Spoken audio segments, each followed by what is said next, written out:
কখনো আপনার ইনকিলাবও স্লোগান হয়ে যায়, কখনো আজাদিও স্লোগান হয়ে যায়।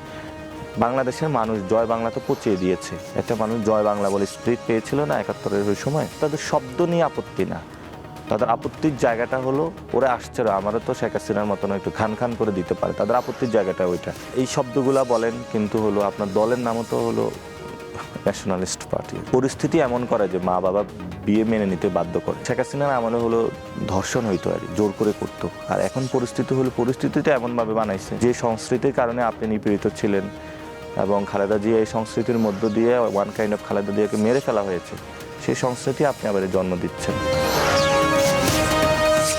আপনি যে রাজনীতি করেন, আপনার আসলে রাজনৈতিক দর্শন কি? আপনি কোন দর্শনকে বিশ্বাস করে রাজনীতি করেন?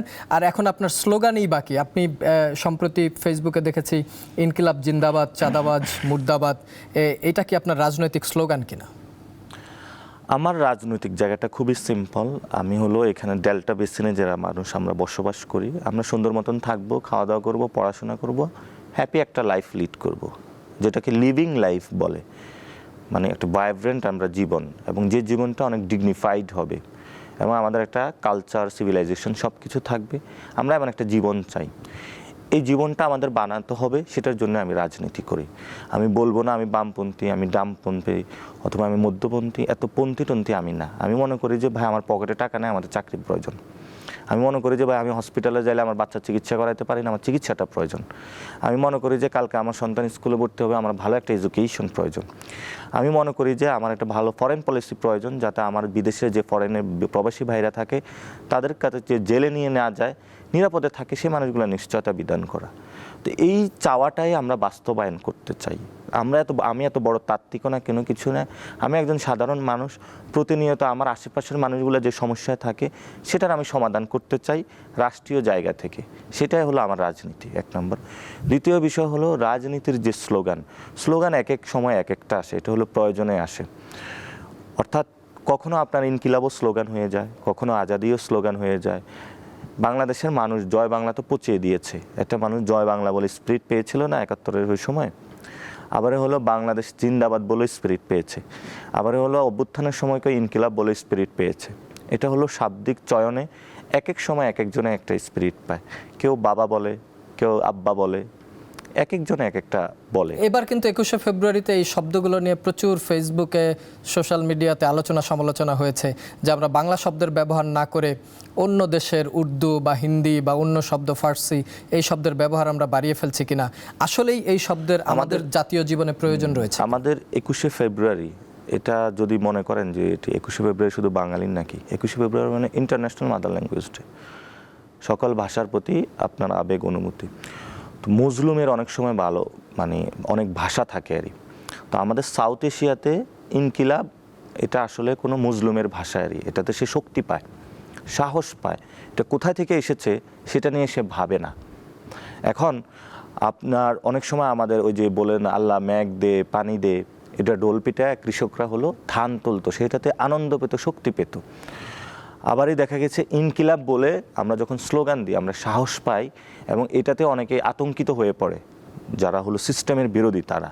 ফলত তাদের শব্দ নিয়ে আপত্তি না, তাদের আপত্তির জায়গাটা হলো ওরা আসছে, আমারও তো শেখ হাসিনার মতন একটু খান খান করে দিতে পারে, তাদের আপত্তির জায়গাটা ওইটা।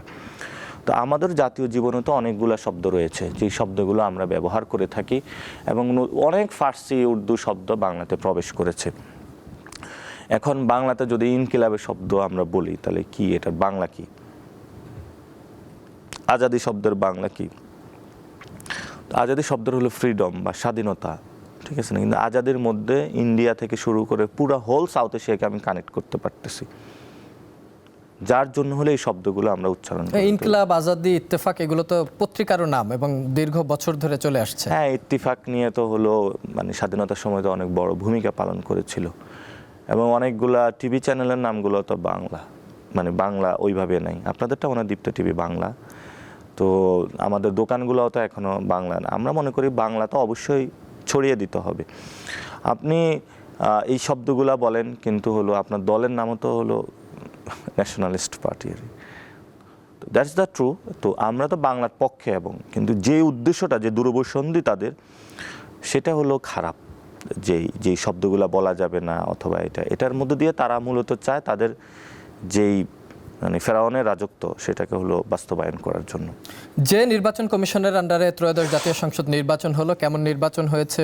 নিশ্চয়ই অন্য আগের নির্বাচনের চাইতে অনেক ভালো হয়েছে। দিনের ভোট রাতে যেটা হয়ে যেত, এবার আর রাতে ভোট হয়নি, দিনের ভোট দিনেই হয়েছে। হয়তো কিছু কিছু জায়গায় অভিযোগ রয়েছে। এই নির্বাচন কমিশনে নিশ্চয়ই সামনের স্থানীয় নির্বাচনগুলো করবে, স্থানীয় সরকার, সিটি কর্পোরেশন, আদার যে নির্বাচনগুলো আছে, আপনারা তার আন্ডারে নির্বাচন করবেন কিনা, বা এই নির্বাচন কমিশনকে আপনি কিভাবে মূল্যায়ন করছেন? নির্বাচন কমিশনার যারা যে নিয়োগ যেভাবে হয় সেটার আমরা অনেক আগে বিরোধিতা করেছিলাম, এবং আমার কাছেও প্রস্তাবনা এসেছিল যে নির্বাচন কমিশনার সব দল থেকে এক একজন দিচ্ছে, আমাদের থেকেও একজন দেই। আমি যখন জাতীয় নাগরিক কমিটিতে ছিলাম তো আমি এটা অপোজ করেছিলাম। এখন যারা নির্বাচন কমিশনার তারা নিয়োগ পেয়েছে, তারা শেখ হাসিনা আমলে যে একটা বানানো নিয়ম ফ্যাসিস্ট, ওই নিয়ম দ্বারাই পেয়েছে। ফলে তাদের থেকে যে আমরা ভালো কিছু আশা করবো এটা আমরা মনে করি না। ফলত নির্বাচন কমিশনার যে নিয়োগ রয়েছে সেটার আমরা নিয়মও কীভাবে হতে পারে সেটাও বলেছে, যেটা সংস্কার বাস্তবায়নের কমিটির মধ্যে দিয়ে আসার কথা, যেটাকে ঠেকিয়ে দেওয়ার চেষ্টা করা হচ্ছে। দ্বিতীয় বিষয় হলো, অনেক সময় থাকে না যে পরিস্থিতি এমন করে যে মা বাবা বিয়ে মেনে নিতে বাধ্য হয় আর। তো আগে হলো শেখ হাসিনার আমলে হলো ধর্ষণ হইতো আর, জোর করে করতো। আর এখন পরিস্থিতিটা এমনভাবে বানাইছে, এখন ধরেন মানে ডিপ স্টেটের জায়গা থেকে এবং অনেকেই, তারপরে হলো ভারত, আওয়ামী লীগ, বিএনপি একসাথ হয়েছে যে ঠিক আছে আমরা এইভাবেই এই বাংলাদেশে এটা করব এবং আমরা এটাতে যাব। তো এখন যদি নির্বাচনে অংশগ্রহণ আমরা নাও করতাম তাহলে বলতো যে ওটা নির্বাচন বিরোধী, মানে একটা শাখের করাতের অবস্থা, উভয় সংকটের অবস্থা। তো আমরা যখন সংস্কার নিয়ে কথা বলতাম যে এরা নির্বাচন চায় না, বিচার নিয়ে কথা বলে নির্বাচন চায় না, তো এখন তো নির্বাচন হয়েছে, এখন সংস্কারে কেন বিরোধিতা করা হচ্ছে? এখন কোনো বিচারের বিরোধিতা করা হচ্ছে? যে মানুষটা ইনকিলাব স্লোগান দিয়ে বলেছে ঢাকা আসো, সে ইনকিলাব স্লোগানে বিরোধিতা করতেছে।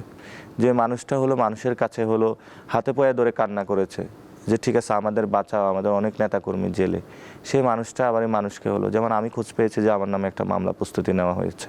আজকে আমার আব্বা ফোন দিল, হলো ইনকোয়ারি গিয়েছে, খোঁজখবর নিচ্ছে, পল্টন থানা আমার নামে মামলা হয়েছে। তো যে সংস্কৃতির কারণে আপনি নিপীড়িত ছিলেন এবং খালেদা জিয়া এই সংস্কৃতির মধ্য দিয়ে ওয়ান কাইন্ড অফ খালেদা জিয়াকে মেরে ফেলা হয়েছে, সেই সংস্কৃতি আপনি আবার জন্ম দিচ্ছেন।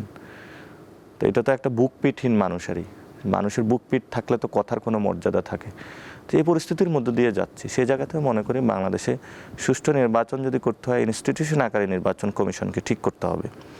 আদারওয়াইজ হলো এভরিওয়ান, বাংলাদেশের সবাই এটার জন্য সাফারার।